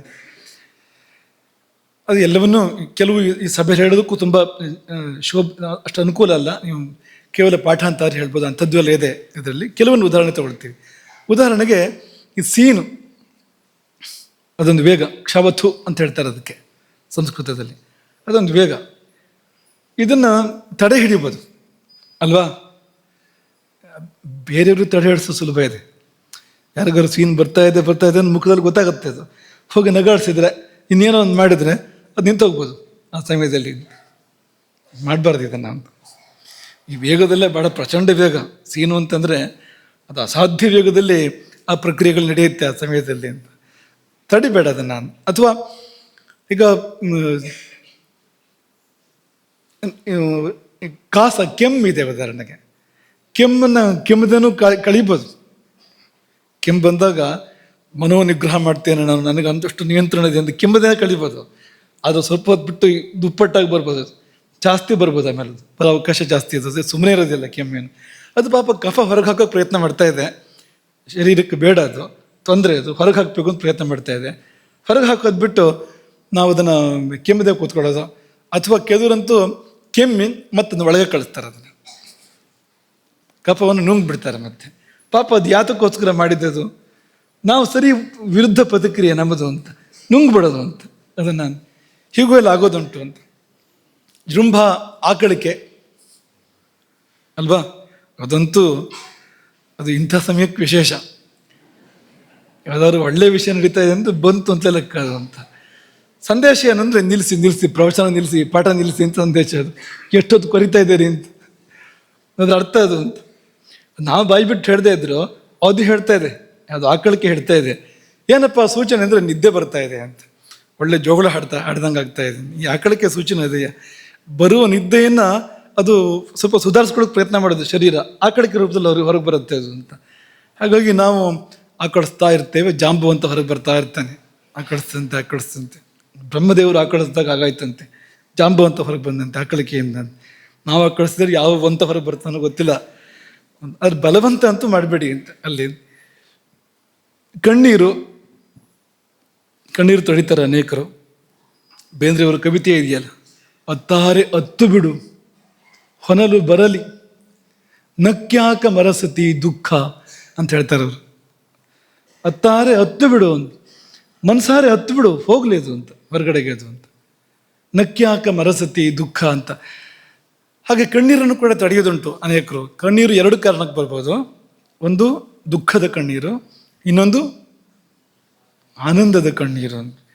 ಕೆಲವರಿಗೆ ಅದು ಪರಿಚಯವೇ ಇಲ್ಲ, ಹಾಗೊಂದು ಕಣ್ಣೀರು ಇರ್ತದೆ ಅಂತಲೇ ಗೊತ್ತಿಲ್ಲ, ಆನಂದದ ಕಣ್ಣೀರು ಅಂತ. ಆದರೆ ಕವಿಗಳು ವರ್ಣನೆ ಮಾಡ್ತಾರೆ, ಅದು ಒಂದು ಬಿಸಿ ಇರ್ತದಂತೆ, ಇನ್ನೊಂದು ತಣ್ಣಗಿರ್ತದಂತೆ, ಅಲ್ಲಿವರೆಗೂ ಹೇಳ್ತಾರೆ. ದುಃಖಾಶ್ರು, ದುಃಖದ ಕಣ್ಣೀರು ಬಿಸಿ ಇರ್ತದೆ, ಸುಖದ ಕಣ್ಣೀರು, ಆನಂದದ ಕಣ್ಣೀರು ತಣ್ಣಗಿರ್ತದೆ ಅಂತ. ತಯೋ ರಶೀತಃ ಶಿಶಿರೋ ಅಂತ ವರ್ಣನೆ ಮಾಡ್ತಾನೆ ಕಾಳಿದಾಸ. ಅಲ್ಲೊಂದು ಕಡೆಗೆ ಸುಮಿತ್ರೆ ಮತ್ತು ಕೌಸಲ್ಯ ಅವರ ಅಳುವನ್ನು, ರಾಮ ಹಿಂದಿರುಗಿ ಬಂದಾಗ ಅವರ ಅಳುವನ್ನು ವರ್ಣನೆ ಮಾಡುವಾಗ ಶಿಶಿರಹ ಅಂತ, ತಂಪಾದ ಕಣ್ಣೀರು ಹೊರಗೆ ಬಂತು ಅಂತ. ಅಲ್ಲಿವರೆಗೆ ಬಿಸಿ ಬಿಸಿ ಕಣ್ಣೀರು 14 ವರ್ಷ ಬಂದಿತ್ತು, ಈಗ ತಂಪು ಕಣ್ಣೀರು ಬಂತು ಅಂತ. ಯಾವುದಾದ್ರೂ ತಡಿಬಾರ್ದು, ಅದನ್ನು ನೇತ್ರೋದಕ ತಡಿಬಾರ್ದು. ಛರ್ದಿ ವಾಂತಿನೂ ತಡಿಬಾರ್ದು, ಅಂದರೆ ಅವ್ರಿವ್ರ ಮೇಲೆ ಮಾಡಬಾರ್ದು, ಆದರೆ ತಡಿಬಾರ್ದು. ಯಾಕೆಂದರೆ ಅದು ಬಂತು ಅಂದರೆ ಏನೊಂದು ಒಳ್ಳೆಯದಕ್ಕೋಸ್ಕರ ಬಂದಿದೆ, ಪಿತ್ತ ಶಮನಕ್ಕೋಸ್ಕರ ಬಂದಿದೆ. ಅದು ಒಂದಷ್ಟು ಹೊರಗೆ ಹೋಗಿ ಶಾಂತಿ ಸಿಗುತ್ತೆ ನಮಗೆ. ಹಾಗಾಗಿ ವಾಂತಿ ಮಾಡ್ಕೊಂಡು ಬಿಡಬೇಕು, ಬಂದರೆ ಬಿಡಬಾರ್ದು. ಹೀಗೆ ಇದೇ ಪಟ್ಟಿಯಲ್ಲಿಯೇ ತೃಟು, ಕ್ಷುಧಾ, ನಿದ್ರಾ 3 ಇದೆ. ತೃಟು ಅಂದರೆ ಬಾಯಾರಿಕೆ, ತಡ್ಕೋಬಾರ್ದು, ನೀರು ಕುಡಿಬೇಕು. ನೀರೆಷ್ಟು ಕುಡಿಬೇಕು ಅಂದರೆ ಈ ಆಧುನಿಕವಾಗಿ ಇಷ್ಟು ಲೀಟ್ರ್ ಕುಡಿಬೇಕು, ಅಷ್ಟು ಲೀಟ್ರ್ ಕುಡಿಬೇಕು, ಹೀಗೆಲ್ಲ ಬಂದಿದೆ. ಕೆಲವರು ಇಟ್ಕೊಂಡು ಓಡಾಡ್ತಿರ್ತಾರೆ, ಆಗಾಗ ಕುಡಿತಾ ಇರ್ತಾರೆ. ಯಾಕೆಂದರೆ ಅದು ಲಕ್ಷ್ಯ ಮುಟ್ಟಬೇಕು. ಇವತ್ತು ಇಂತಿಷ್ಟು ಆಗಬೇಕಾಗಿದೆ, 3 ಲೀಟ್ರ್ ಕುಡಿಬೇಕು ಅಂದರೆ 2.5 ಲೀಟ್ರ್ ಕುಡಿಬೇಕು ಅಂದರೆ ಕುಡಿತಾ ಇರು ಅಂತದನ್ನು ಅಂತ. ಅದಕ್ಕೆ ಬೇಕೋ ಬೇಡ ಅಂತ ನಾವು ಕೇಳೇ ಇಲ್ಲ ಶರೀರಕ್ಕೆ. ವೈದ್ಯರು ಹೇಳಿದ್ದಾರೆ ಇದು ಕುಡಿ ಇದನ್ನ ಅಂತ, ಅಥವಾ ಎಲ್ಲೋ ಗೂಗಲ್ ಹೇಳಿದೆ ಅದನ್ನು ಕುಡಿ ಅಂತ, ಕುಡಿತಾ ಇರು ಇಡೀ ದಿನ ಅಂತ. ಆದರೆ ಆಯುರ್ವೇದ ಹಾಗೆ ಹೇಳೋದಿಲ್ಲ, ಅದು ಬೇಕಾದರೆ ಕೇಳುತ್ತೆ ಅಂತ ಆಯುರ್ವೇದ ಹೇಳುತ್ತೆ. ಬಾಯಾರಿಕೆ ಆಗುತ್ತಲ್ಲ, ಆವಾಗ ಬಾಯಾರಿಕೆ ಹಿಂಗೋಷ್ಟು ಕುಡಿ ಅಂತ ಅಷ್ಟೇ. ಎಷ್ಟು ಬೇಕು ಶರೀರಕ್ಕೆ ಅಂದರೆ ಆಯಾ ಶರೀರಕ್ಕೆ ಬೇರೆ ಬೇರೆ. ಅದು ಬಾಯಾರಿಕೆ ಆದಾಗ ಕುಡಿಬೇಕು, ಹೊರತು ಬಾಯಾರಿಕೆ ಆಗದೆ ಆಗಾಗ ಅಭ್ಯಾಸವಾಗಿ ನೀರನ್ನು ಕುಡಿಬಾರ್ದು ಅಂತ. ಯಾರ್ಯಾರೋ ಒಬ್ಬರನ್ನೊಬ್ಬರು ನಗ್ತಾ ಇದ್ದೀರಿ, ನಮಗೂ ಕೆಲವು ವಿಷಯ ಅರ್ಥ ಆಗ್ತಾ ಇದೆ. ಅದರಿಂದಾಗಿ ಇವ್ರು ಕುಡಿತಾರೆ ಅಂತ ಗೊತ್ತಾಗ್ತಾ ಇದೆ ನಮಗೆ. ಯಾಕೆಂದರೆ ಕಣ್ಣು ಸನ್ನೆ ಭಾಷೆಯಲ್ಲೇ ಗೊತ್ತಾಗುತ್ತಲ್ವ ಅದು ಅಂತ. ಹಾಗಾಗಿ ಬಂದಾಗ ಅಂದರೆ ಬಾಯಾರಿಕೆ ಆದಾಗ ಕುಡಿದೇ ಇರಬೇಡ, ನೀರು ಅವಶ್ಯ ಕುಡಿ. ಆದರೆ ಬಾಯಾರಿಕೆ ಇಲ್ಲದಿದ್ದಾಗ ಕುಡಿದ್ರೆ ಅದು ಭಾರ ಶರೀರಕ್ಕೆ, ಅದು ಉಪದ್ರವ, ಅದು ತೊಂದರೆ ಅದು. ಹಾಗಾಗಿ ಬಾಯಾರಿಕೆಯನ್ನು ತಡ್ಕೋಬೇಡ, ಕ್ಷುಧಾ ವೇಗವನ್ನು ತಡ್ಕೋಬಾರ್ದು, ಹಸಿವನ್ನು ತಡ್ಕೋಬಾರ್ದು. ಆದ ಕಾರಣಕ್ಕೂ ಅಗ್ನಿ ಎದ್ದು ಆಹಾರ ಕೊಡು ಅಂತ ಕೇಳಿದಾಗ ಕೊಟ್ಬಿಡ್ಬೇಕು. ಇಲ್ಲದ್ರೆ ಮತ್ತೆ ಏನಾದ್ರು ಸುಡುತ್ತೆ, ಅದು ಅಗ್ನಿ ಅಲ್ವಾ ಅದು. ಆಹಾರ ಕೊಡದೇ ಇದ್ದರೆ ಇನ್ನೇನಾದ್ರೂ ಸುಡುತ್ತೆ. ಅದು ಬೇಕಾದನ್ನು ಸುಡ್ಬೋದು, ಬೇಡವಾದನ್ನು ಸುಡ್ಬೋದು. ನೀವು ಸರಿಯಾಗಿ ವ್ಯವಸ್ಥಿತವಾಗಿ ಮಾಡಿದರೆ ಬೇಡವಾದನ್ನು ಸುಡುತ್ತೆ. ಸುಮ್ಮನೆ ಹಸಿವು ಕಟ್ಟಿದರೆ ಬೇಕಾದದ್ದನ್ನು ಸುಡ್ಬೋದು, ಅದು ತೊಂದರೆ ಮಾಡ್ಬೋದು. ಹಾಗಾಗಿ ಹಸಿವನ್ನು ನಿಯಂತ್ರಿಸಬೇಡ, ಹಾಗೆ ನಿದ್ದೆಯನ್ನು ಕೂಡ ನಿಯಂತ್ರಿಸಬೇಡ. ಎಷ್ಟು ಖುಷಿ ಆಗ್ತಾ ಇದೆ ಅಲ್ವಾ, ನಿದ್ದೆಯನ್ನು ತಡ್ಕೋಬಾರ್ದು ಅಂತ ಹೇಳಿದ್ದರಿಂದಾಗಿ ಅಲ್ಲೇ ಮಲ್ಕೊಂಬಿಡಿ ಅಂತ. ಈ ಆರ್ಯರಲ್ಲಿಗೆ ಕಷ್ಟ ಇದೆ ಇನ್ನು ಮುಂದೆ ಅಂತ. ತರಗತಿಯಲ್ಲಿ ಮಲ್ಕೊಂಡ್ಬಿಡೋದು. ಆಮೇಲೆ ಕೇಳಿದ್ರೆ ಗುರುಗಳು ಹೇಳಿದ್ದಾರೆ ನಿದ್ರಾ ವೇಗ ಅಂತ ತಡ್ಕೊಳ್ಬಾರ್ದು ಅಂತ ಹೇಳಿದ್ದಾರೆ. ಈಗ ಬಂದಿದೆ, ಈಗ ಇನ್ನೇನು ಮಾಡಲಿ ಅಂತ. ತಡ್ಕೊಳ್ಬಾರ್ದು ಅನ್ನೋದು ಹೇಗೆ ಮುಖ್ಯವೋ ಹಾಗೆ ಅದು ಎಷ್ಟೊತ್ತಿಗೂ ಬರಬಾರ್ದು ಅನ್ನೋದು ಕೂಡ ಮುಖ್ಯವೇ ಅಂತ. ಅದು ಯಾವ್ಯಾವ್ಲಾದ್ರೂ ನಿದ್ದೆ ಬರ್ತಾ ಇದೆ ಅಂದರೆ, ಯಾವ್ಯಾವ್ಲಾದ್ರೂ ಹಸಿವಾಗ್ತಾ ಇದೆ ಅಂದರೆ ಅದು ಎಂಥರ ಕೆಟ್ಟಿದೆ ಅಂತ ಅರ್ಥ. ಅದಕ್ಕೆ ಅದು ಮೊದಲು ಸರಿ ಮಾಡ್ಕೊಳ್ಬೇಕು, ಚಿಕಿತ್ಸೆ ಬೇಕು ಅಂತ ಅರ್ಥ. ಅದಕ್ಕೆ ಅದು ಸಕಾಲಕ್ಕೆ ಹಸಿವಾಗಬೇಕು, ಸಕಾಲಕ್ಕೆ ನಿದ್ದೆ ಬರಬೇಕು. ಯಾವ್ಯಾವಾಗಲೂ ನಿದ್ದೆ ಬರೋದಲ್ಲ ಅಂತ.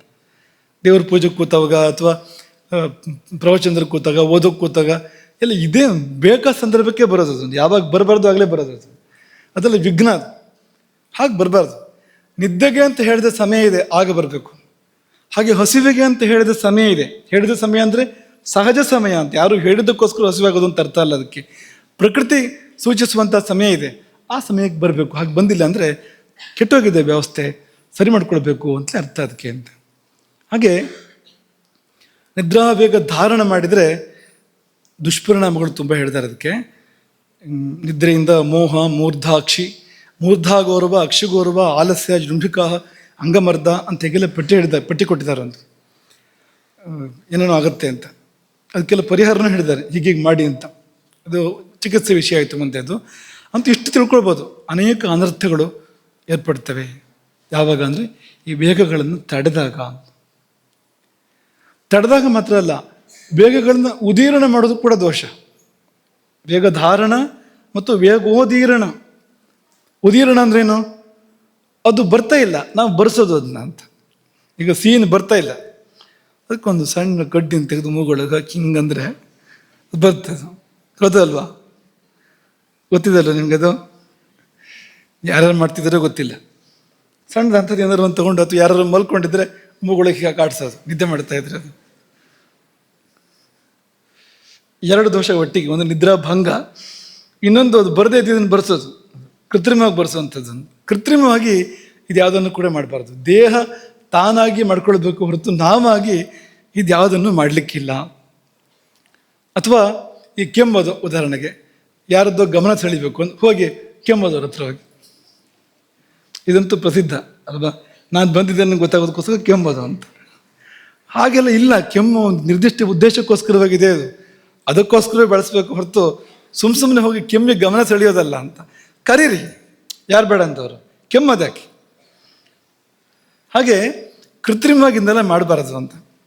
ಹಾಗೆ ಆಕಳಿಕೆ, ಅದು ಕೂಡ ಕೃತ್ರಿಮ ಮಾಡೋಕ್ಕೆ ಬರುತ್ತೆ. ಇನ್ನು ಕಣ್ಣೀರನ್ನು ಕೆಲವರು ಕೃತ್ರಿಮ ಮಾಡ್ತಾರೆ. ಕಾರಿದ್ರೆ ಬರುತ್ತೆ ಅಂಥವ್ರು ಇರ್ತಾರೆ. ಕಣ್ಣೀರು ಅವ್ರಿಗೆ ದುಃಖ ಆಗಬೇಕು ಅಂತಿಲ್ಲ, ದುಃಖ ಆದಾಗ ಕಣ್ಣೀರು ಬರಬೇಕು, ಆನಂದ ಆದಾಗ ಕಣ್ಣೀರು ಬರಬೇಕು, ಅಥವಾ ಕಣ್ಣಿಗೇನೋ ಬಿದ್ದರೆ ಕಣ್ಣೀರು ಬರಬೇಕು, ಹೊಗೆ ಬಂದರೆ ಮತ್ತೊಂದಾದ್ರೆ ಇಂಥ ಸಮಯಕ್ಕೆ ಎಲ್ಲ ಕಣ್ಣೀರು ಬರಬೇಕು, ಸಹಜ. ಅದು ಇದು ಅದಲ್ಲ, ಏನೂ ಇಲ್ಲ. ಅದು ಬಾ ಅಂದರೆ ಬರುತ್ತೆ, ಹೋಗು ಅಂದ್ರೆ ಹೋಗುತ್ತೆ ಕಣ್ಣೀರು ಅಂತ. ಅದು ಹೇಗೋ ಅಭ್ಯಾಸ ಮಾಡ್ಕೊಂಡಿರ್ತಾರೆ. ಹಾಗೆ ಅದು ಇದೆಲ್ಲ ಮಾಡಬಾರ್ದು. ಅದು ಸಹಜವಾಗಿ ಭಾವದ ಕಾರಣಕ್ಕೂ ಅಥವಾ ಶಾರೀರಿಕವಾದ ಕಾರಣಗಳಿಗೋಸ್ಕರ ಬರಬೇಕು ಹೊರತು ಕೃತ್ರಿಮವಾಗಿ ಕಣ್ಣೀರನ್ನು ತಂದ್ಕೊಳ್ಳೋದು, ಅಥವಾ ಗಂಟ್ಲೊಳಗೆ ಕೈ ಹಾಕಿ ವಾಂತಿ ಮಾಡೋದು, ಬೆರಳನ್ನು ಗಂಟ್ಲವರೆಗೂ ತಗೊಂಡೋಗಿ ಆಡಿಸಿ ಅದನ್ನು ಅಂತ ವಾಂತಿ ಮಾಡ್ಕೊಳ್ಳೋದು ಮಾಡಬಾರ್ದಿದೆ. ನಾನು ನಿದ್ದೆ ಅದನ್ನು ಕೂಡ ಕೃತ್ರಿಮವಾಗಿ ಮಾಡ್ಬೋದು. ಹೇಗೆ? ಮಾತ್ರೆ ತಗೊಂಡ್ರಾಯ್ತು, ನಿದ್ದೆ ಮಾತ್ರೆ ಕೃತ್ರಿಮವಾದ ನಿದ್ರೆ ಅದು ಅಂತ.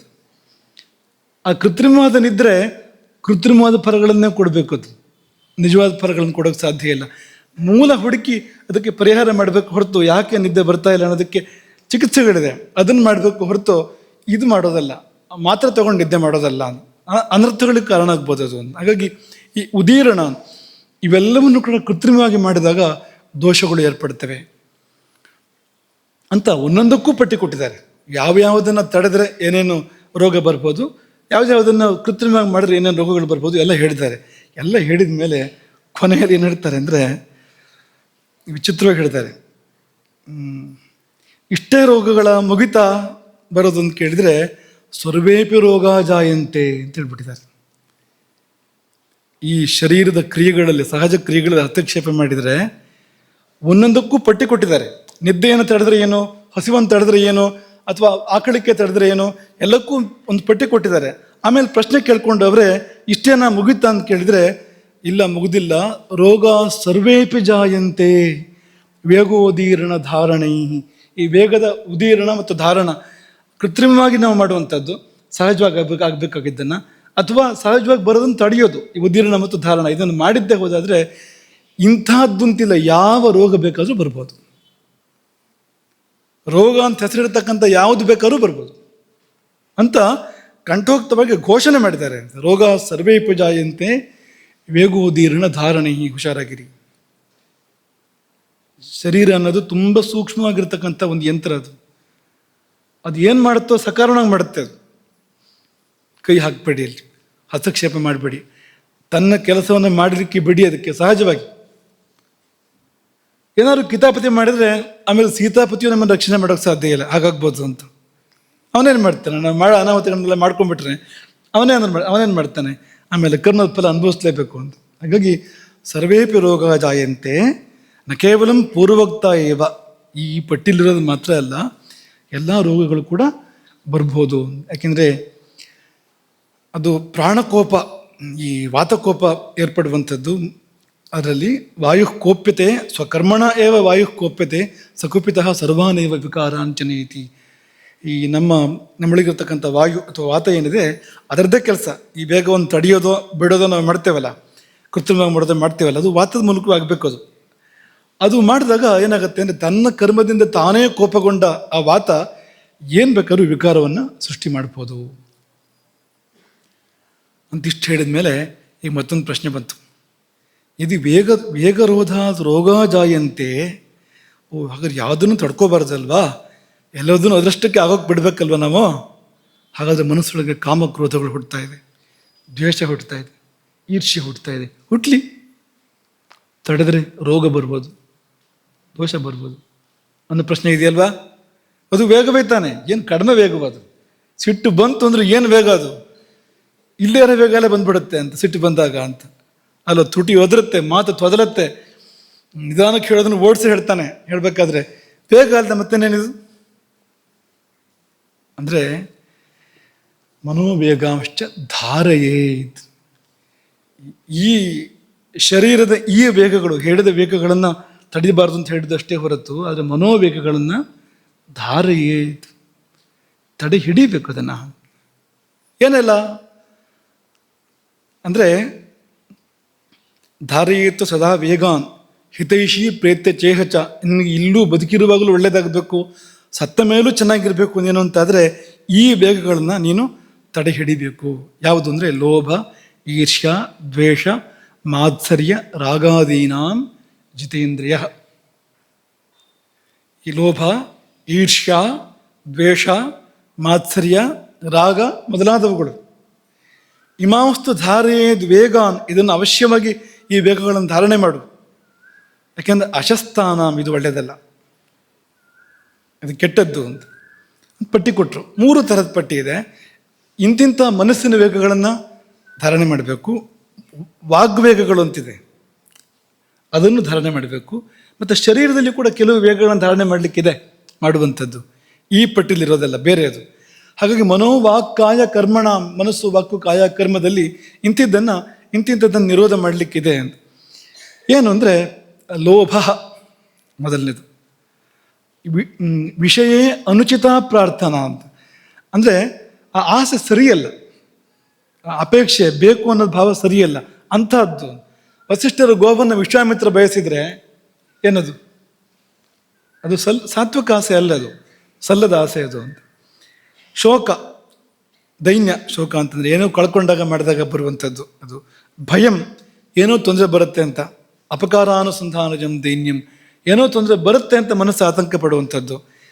ಕ್ರೋಧ, ಪ್ರದ್ವೇಷ, ಏನ ಪ್ರಜ್ವಲಿತ ವಿಮಾತ್ಮಾನಂ ಮನ್ಯತೆ, ತಾನಿಗೆ ತಾನೇ ಹೊತ್ತಿ ಉರಿದಂತೆ ಆಗ್ತಾನೆ, ಆ ಭಾವ, ಅದಕ್ಕೆ ಕ್ರೋಧ ಅಂತ ಹೆಸರು. ಮಾನಃ, ಮಾನ ಅಂದರೆ ಏನು, ಮಾನ ಇಲ್ಲ ಮರ್ಯಾದೆ ಇಲ್ಲ ಅಂತ ಬೈತಾರಲ್ವಾ, ಅದಲ್ಲ ಇದು. ಇದು ಬೇರೆ, ಇದು ಬೇಡದೇ ಇರೋದು, ಬಿಡುವಂಥದ್ದು ಇದು. ಮಾನಃ ಅಂದರೆ ಇಲ್ಲದಿರುವ ಗುಣಗಳನ್ನು ತನ್ನೊಳಗೆ ಆರೋಪ ಮಾಡಿಕೊಂಡು ಇದೆ ಅಂತ ಅಂದ್ಕೊಂಡು ದೊಡ್ಡ ಜನ ಅಂತ ಓಡಾಡೋದು ಅಂತ ಮಾನ ಅಂತ ಕರೀತಾರೆ. ಗರ್ವ ಅಂತ, ಮಾನ ಗರ್ವ ಅಂತ ಹೇಳ್ತಾರಲ್ಲ ಅಂಥದ್ದು ಅಂತ. ಸದಸದ್ ಗುಣಾಧ್ಯಾರೋಪೇಣ, ಇರುವ ಗುಣಗಳು ಇಲ್ಲದಿರುವ ಗುಣಗಳು ಎಲ್ಲವನ್ನೂ ತನ್ನಲ್ಲಿದೆ ಅಂತ ಆರೋಪಣೆ ಮಾಡಿಕೊಂಡು ಕೃತ್ರಿಮವಾಗಿ ಗರ್ವಿಷ್ಠನಾಗಿ ಓಡಾಡ್ತಾ ಇದ್ದಾನೆ ಅಂತ. ನಿಯಂತ್ರಣ ಮಾಡುವಂಥ. ನೈರ್ಲಜ್ಯಂ, ಲಜ್ಜೆ ಇಲ್ಲದೆ ಇರುವಂಥದ್ದು. ಲಜ್ಜೆ ಅಂದರೆ ಏನು? ಜುಗುಪ್ಸಿತವಾದ್ದನ್ನು ತೋರಿಸ್ಬಾರ್ದು ಬೇರೆಯವರಿಗೆ ಅಂತ, ವ್ಯಕ್ತಪಡಿಸ್ಬಾರ್ದು. ಅದು ಲಜ್ಜೆ. ಅದು ಇಲ್ಲೇ ಇದ್ರೆ ಹೋಯ್ತು ಜೀವನವೇ ಅಂತ. ಲಜ್ಜೆ ಇಲ್ಲ ಅಂತಂದರೆ ಮನುಷ್ಯ ಭಾಳ ಕೊಳಕಾಗ್ಬಿಡ್ತಾನೆ. ಹಾಗಾಗಬಾರ್ದು. ಈರ್ಷ್ಯ ಅಂದರೆ ಪರಸಂಬಂಧ ಪ್ರತಿಷೇಧ ಹೆಚ್ಚ, ಇನ್ನೊಬ್ಬರಿಗೆ ಸಿಗಬಾರ್ದದು, ಇನ್ನೊಬ್ಬರಲ್ಲಿ ಇರಬಾರ್ದು. ಒಂದು ವಸ್ತು ತಾನು ಬಯಸುವಂಥದ್ದು ಮತ್ತೊಬ್ಬರಲ್ಲಿ ಇರಬಾರ್ದು ಎನ್ನುವಂಥ ಭಾವ ಇದ್ದಾಗ ಏನೋ ಒಂದು ಉರಿ ಒಳಗಡೆಗೆ. ಈರ್ಷ್ಯ, ರಾಗ ಅಥವಾ ಅತಿರಾಗ, ಅದು ಸರಿಯಾದ ಬೇಕಾದ ವಿಷಯಕ್ಕೆ ಆದರೂ ಮತ್ತು ಬೇಕು ಅಂತ ಶುರುವಾದರೆ, ಅನಗತ್ಯವಾಗಿ ಜಾಸ್ತಿಯಾಗಿ ಅದು ಬೇಕು ಅಂತ ಆಗಕ್ಕೆ ಶುರುವಾದರೆ ಪುನಃ ಪ್ರವರ್ತನೆ ಇಚ್ಛಾ ಇರಬಾರ್ದು ಅದು. ಇನ್ನು ಅಭಿಧ್ಯ ಅಂತ ಒಂದಿದೆ. ಅಭಿಧ್ಯ ಅಂದರೆ ಅಭಿಧೇಯ ಬೇರೆ, ಅಭಿಧೇಯ ಅಲ್ಲ ಇದು. ನಮ್ಮ ವಿದ್ಯಾರ್ಥಿನಿ ಒಬ್ಬಳು ಅಭಿಧೇಯ ಅಂತಿದ್ದಾಳೆ. ಅಭಿಧೇಯ ಅಂದರೆ ಒಂದು ಹೆಸರು, ಯಾವುದಕ್ಕಾದ್ರೂ ಒಂದು ಹೆಸರಿಟ್ಟರೆ ಆ ಹೆಸರಿಂದ ಸೂಚಿಸಲ್ಪಡುವಂಥದ್ದು ಅನ್ನುವ ಅರ್ಥ ಇದೆ ಅದಕ್ಕೆ. ಅಭಿಧ್ಯ ಅನ್ನೋದು ಒಂದು ದುರ್ಗುಣ, ಅದು ಬೇರೆ. ಅದು ಪರದ್ರೋಹ ಚಿಂತನೆ ಮನಸ್ಸಿನಿಂದ, ಅಥವಾ ಪರದ್ರವ್ಯದ ವಿಷಯದಲ್ಲಿ ಆಸೆ, ಇನ್ನೊಬ್ಬರು ಸೊತ್ತಿನ ಬಗ್ಗೆ ಆಸೆ, ಇನ್ನೊಬ್ಬರಿಗೆ ಕೇಳು ಮಾಡಬೇಕು ಅನ್ನುವಂಥ ಮನಸ್ಸು, ಇದು ಅಭಿಧ್ಯ. ಇದಿರಬಾರ್ದು ಯಾವುದೇ ಕಾರಣಕ್ಕೂ. ಇದೆಲ್ಲ ಮನಸ್ಸಿನ ವೇಗಗಳು. ಅಂದರೆ ಕೆಟ್ಟ ಗುಣಗಳು, ಕೆಟ್ಟ ಭಾವಗಳು, ಇದನ್ನೆಲ್ಲ ನಿಯಂತ್ರಣ ಮಾಡಬೇಕು ಅನ್ನೋ ಒಂದೇ ಮಾತಲ್ಲಿ ಇದನ್ನು ಹೇಳ್ಬೋದು. ಮಾತಲ್ಲಿ ಕೂಡ ಸ್ವಲ್ಪ ನಿಯಂತ್ರಣ ಬೇಕಂತೆ. ಎಲ್ಲಿ ಅಂದರೆ ಪರುಷಂ ಅಂದರೆ ತುಂಬ ಒರಟಾದ ಮಾತು, ಇನ್ನೊಬ್ಬರಿಗೆ ನೋವು ಮಾಡುವಂಥದ್ದು, ಇನ್ನೊಬ್ಬರಲ್ಲಿ ಉದ್ವೇಗವನ್ನು, ಭಯವನ್ನು ಉಂಟು ಮಾಡುವಂಥದ್ದು, ಮಾಡಬಾರ್ದಂಥ ಮಾತನ್ನು. ಸತ್ಯವೇ ಆದರೂ ಕೂಡ ಸತ್ಯಂ ಬ್ರೂಯಾತ್ ಪ್ರಿಯಂ ಬ್ರೂಯಾತ್ ನ ಬ್ರೂಯಾತ್ ಸತ್ಯಂ ಅಪ್ರಿಯಂ. ಯಾಕೆ ಅಂದರೆ ಅದು ಪರೋದ್ವೇಜಕ ಅಂತ, ಇನ್ನೊಬ್ಬರಿಗೆ ಅದು ಉದ್ವೇಗವನ್ನು ಉಂಟು ಮಾಡ್ತದೆ, ಇನ್ನೊಬ್ಬರ ಮನಸ್ಸಿನಲ್ಲಿ ಕ್ಷೋಭೆಯನ್ನು ಉಂಟು ಮಾಡ್ತದೆ. ಪಾಪ ಅದು. ಇನ್ನೊಬ್ಬರಲ್ಲಿ ಕ್ಷೋಭೆಯನ್ನು ಏರ್ಪಡಿಸಿದರೆ ಆ ದೋಷ ನಮಗೆ ಬರ್ತದಲ್ಲ. ಹಾಗಾಗಿ ಪುರುಷ ಅಲ್ಲ ಇದು. ಪರುಷ ಅಂದರೆ ಒರಟು ಅಂತ ಮಾತನಾಡಬೇಡ. ಅತಿ ಮಾತ್ರ ಅಂದರೆ ಹಲುಪ್ತಾ ಇರಬೇಡ ದಿನ ಇಡೀ. ಕೆಲವರು ಒಂದು ಮಾತಾಡೋದು 4 ಮಾತಾಡ್ತಾರೆ. ವಾಚೋ ವಿಗ್ಲಾಪನಂ ಹಿತತು ನಾನುಧ್ಯಾಯೇದ್ ಬಹೂನ್ ಶಬ್ದಾನ್. ಹಾಗಾಗಿ ಎಷ್ಟು ಅಷ್ಟು ಮಾತಾಡು. ಅವಿಸ್ತರಂ ಅಸಂದಿಗ್ಧಂ, ಹನುಮಂತನ ಭಾಷೆ. ಹನುಮಂತ ಮಾತಾಡಿದ್ರೆ ಹೇಗೆ ಮಾತಾಡ್ತಾ ಇದ್ದ ಅಂದರೆ, ಅವಿಸ್ತರಂ ಅಂದರೆ ಅಗತ್ಯಕ್ಕಿಂತ ವಿಸ್ತಾರ ಇಲ್ಲ, ಅಸಂದಿಗ್ಧಂ ತುಂಬ ಸಣ್ಣ ಮಾಡೋಕ್ಕೂ ಹೇಳಿದ್ದೆ ಅರ್ಥ ಆಗಿಲ್ಲ ಅಂತ, ಹಂಗೋ ಹಿಂಗೋ ಅಂತ. ಹಾಗೂ ಅಲ್ಲ, ಎಷ್ಟು ಬೇಕು ಅಷ್ಟು ಅಂತ. ಹಾಗಾಗಿ ಜಾಸ್ತಿ ಮಾತಾಡಬಾರ್ದು. ಸೂಚಕಂ ಅಂದರೆ ಚುಚ್ಚಿಕೊಡೋದು,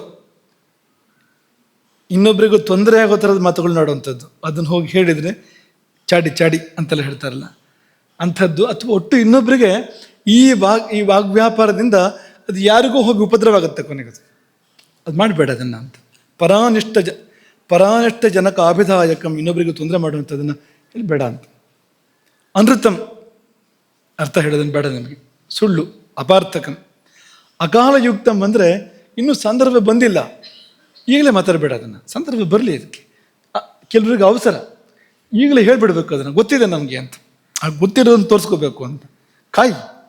ಆ ಸಂದರ್ಭ ಬಂದಾಗ ಮಾತಾಡು, ಅದಕ್ಕಿಂತ ಮುಂಚೆ ಮಾತಾಡಬೇಡ ಅಂತ. ಇದೆಲ್ಲ ವಾಗ್ವೇಗ ಧಾರಣೆ. ಇನ್ನು ಶರೀರ ವೇಗ ಧಾರಣೆ ಕೂಡ ಇದೆ. ಶರೀರ ಅಥವಾ ಕರ್ಮ ಅಲ್ಲಿ ಕೂಡ ಧಾರಣೆ ಇದೆ.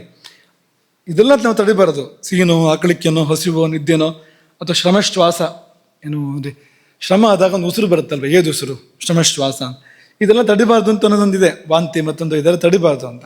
ಆದರೆ ತಡೆಯುವಂಥದ್ದಿದೆ. ಅದೇನೆಂದರೆ ಪರಪೀಡಕವಾದ ಕೃತಿಗಳನ್ನು ತಡಿಬೇಕು. ಶರೀರದಿಂದ ಆಗುವಂಥದ್ದು, ಯಾರಿಗೂ ಹೊಡೆಯೋದು ಅಂತ ಅನ್ಕೋ, ತಡಿ ಅಂತ. ಶರೀರದಿಂದಲೇ ಮಾಡುವಂಥದ್ದು, ಅದು ತಡಿಬೇಕು ಅದನ್ನು ಅಂತ. ಅದಕ್ಕೆ ಪಟ್ಟಿ ಕೊಟ್ಟಿದ್ದಾರೆ. ಸ್ತ್ರೀ ಭೋಗ ಅಂದರೆ ಪರಸ್ತ್ರೀ ಭೋಗ, ಪರದ್ರವ್ಯಗ್ರಹಣ, ಇನ್ನೊಬ್ಬರ ಸ್ವತ್ತನ್ನು ಸ್ವಾಧೀನ ಮಾಡುವಂಥದ್ದು, ಹಿಂಸಾ, ಪರಪೀಡೆ, ವಿಧಿಪ್ರೋಕ್ತವಲ್ಲದೇ ಇರ್ತಕ್ಕಂಥ ಪ್ರಾಣಿಪೀಡೆ. ಇಲ್ಲ ವಿದ್ಯುಕ್ತವಾಗಿರುವಂಥದ್ದು ಮಾಡಬೇಕಾಗಿ ಬರ್ಬೋದು, ಅದು ಬೇರೆ ವಿಷಯ ಅದು. ಆದರೆ ವಿಧಿರಹಿತವಾಗಿರ್ತಕ್ಕಂಥ ಪ್ರಾಣಿಗಳ ಪೀಡೆ ಇದೆಯಲ್ಲ, ಅದನ್ನು ಮಾಡಬಾರ್ದು. ಹಾಗೆ ಆದಿ ಅಂತ ಹೇಳಿದ್ದಾರೆ ಅಲ್ಲಿ, ಆದ್ಯಾಹ ಅಂತ. ಅದೇನಪ್ಪ ಅಂದರೆ, ಉದಾಹರಣೆಗೆ ಗುರುಗಳಿದ್ದಾಗ ಗುರುಗಳ ಕಡೆ ಕಾಲು ಚಾಚಿ ಕೂತ್ಕೊಳ್ಳೋದು ಅಂತ ಕೊಟ್ಟು ಇಂಥದ್ದೆಲ್ಲ ಅಂತ.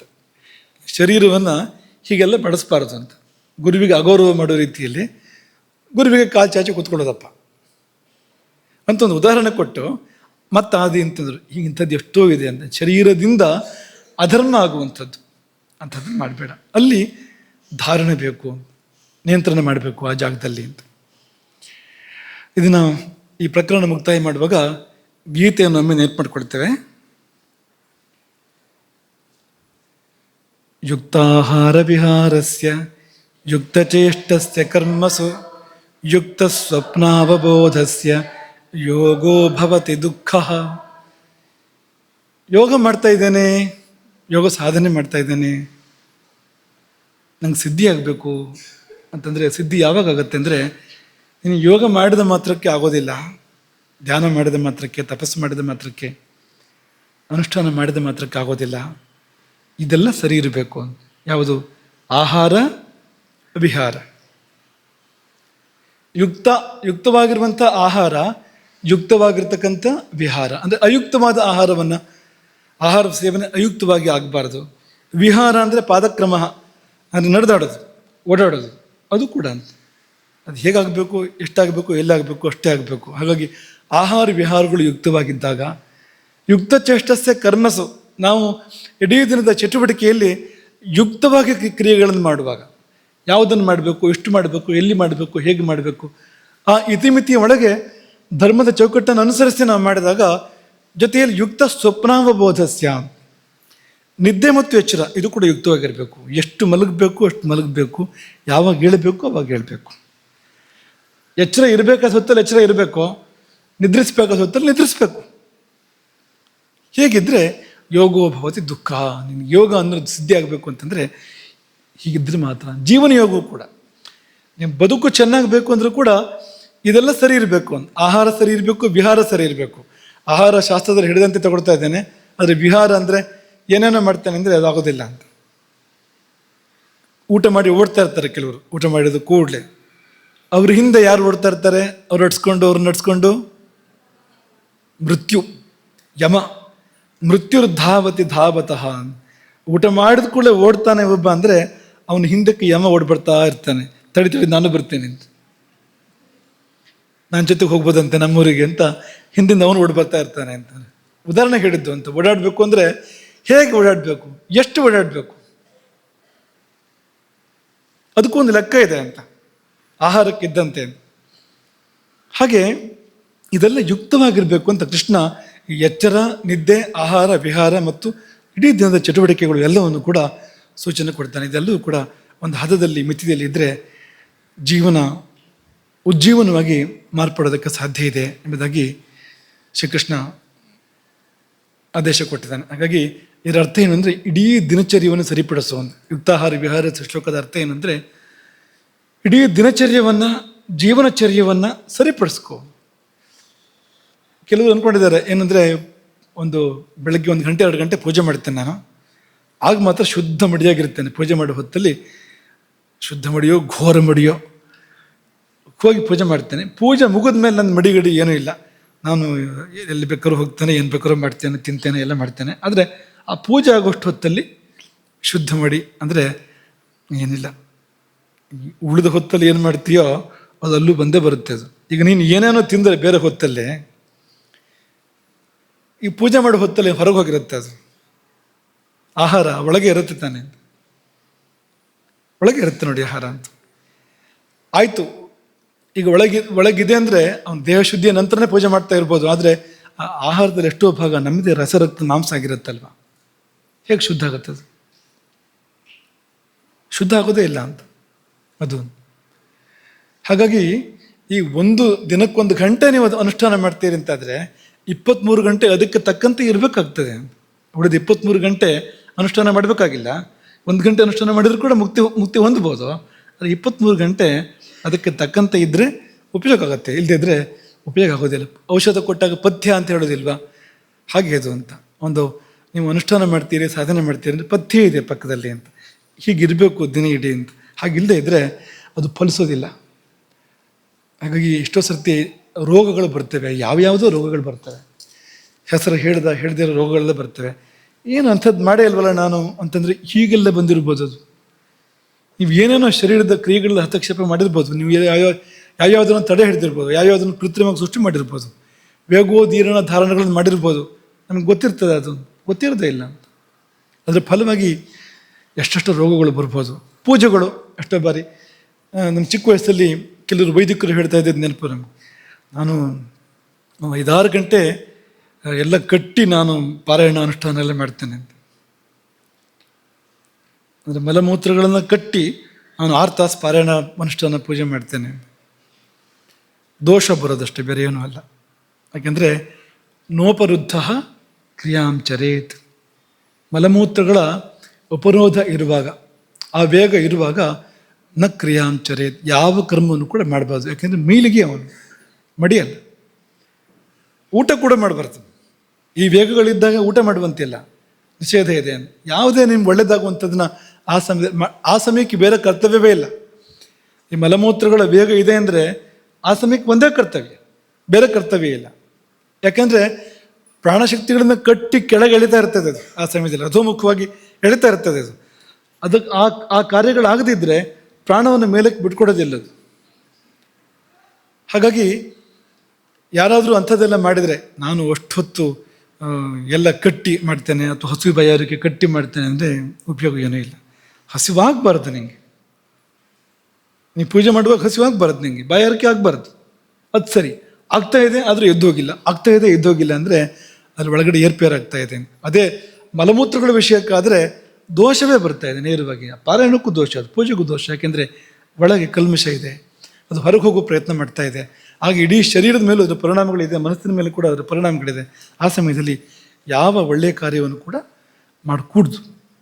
ಹಾಗಾಗಿ ಈ ವೇಗಧಾರಣೆಯ ವಿಷಯವನ್ನು ಗಮನದಲ್ಲಿಟ್ಕೊಳ್ಬೇಕು. ಈಗ ನಿದ್ದೆ ಮತ್ತು ಆಹಾರ ಅಂತಂದರೆ ನಮ್ಮ ಮನಸ್ಸಲ್ಲಿ ಚೆನ್ನಾಗಿರಬೇಕು. ಮತ್ತು ಇನ್ನೊಂದು ಯಾವ್ಯಾವಾದರೂ ಬೇಗ ಹುಟ್ಟದೇ ಇರುವಂತೆ ಶರೀರವನ್ನು ಇಟ್ಕೋಬೇಕು. ಅದು ಇನ್ನೊಂದು ಸಂಗತಿ ಅದು. ಇಷ್ಟು ಈ 2 ಉಪಸ್ತಂಭಗಳು, ಆಹಾರ ಮತ್ತು ನಿದ್ರೆ 2 ಉಪಸ್ತಂಭಗಳು. 3ನೇದು ಬ್ರಹ್ಮಚರ್ಯ. ನಾಳೆ ಅದ್ರ ಬಗ್ಗೆ ಮಾತನಾಡೋಣ. ಬ್ರಹ್ಮಚರ್ಯ ಅನ್ನುವಾಗ ಸ್ವಲ್ಪ ವಿಚಿತ್ರ ಅಂತ ಅನಿಸ್ಬೋದು. ಯಾಕೆಂದರೆ 7-8 ವರ್ಷದಲ್ಲಿ ತಗೊಳ್ಳೋವಂಥ ಆಶ್ರಮ ಅದು ಬ್ರಹ್ಮಚರ್ಯ ಅಂದರೆ.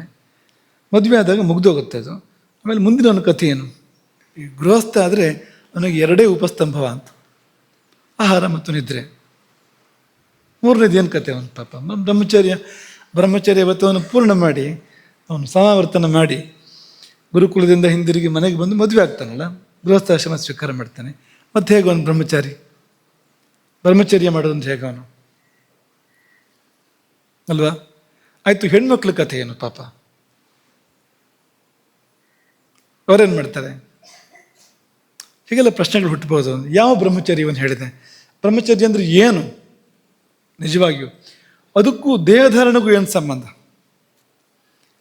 ಶರೀರ ಉಳ್ಕೊಳ್ಬೇಕು ಅಂದರೆ ಆ ಒಂದು ದೊಡ್ಡ ಕಂಬ, ಈ 3 ಸಣ್ಣ ಕಂಬಗಳು ಬೇಕು ಅನ್ನುವಾಗ ಈ ಬ್ರಹ್ಮಚರ್ಯ ಹೇಗೆ ಕಂಬ ಆಗೋದು?